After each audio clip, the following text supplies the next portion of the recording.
အဲ့ဒါပဲပါ ဘာနာမည်ကလာလို့ပြောလိုက်လေကလာလို့ပြောတယ်စကားမှမပြောတော့ဘာခွာမပြောင်းနဲ့ဟဲ့ ဘုရားကြိတ်တာအပြင်နောက်ထပ်လှုပ်တတ်တာရှိသေးတယ်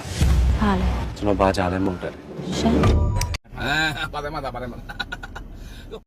ခမင်းဝအောင်စားတာမစားလို့ရှင်နော်ဗိုက်ပြန်စားလိုက်ဟဲ့ဗိုက်ပြန်စားလိုက်မဲထမင်းတွေရောမုတ်တွေရောအကင်တွေရောစုံစုံလေးလေးစားနေတာကိုစားတာ ခွေးမတွေ့ပြီကဲရောဘာဖနာကလေးမင်းလူသားစားပြီ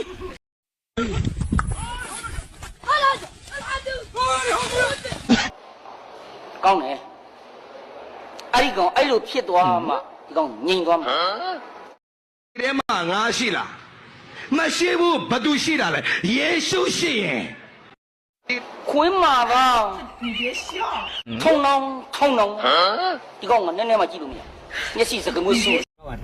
ပါတယ်မသားပါတယ်မသားတို့ပါတယ်မသားဆိုတော့ဒီ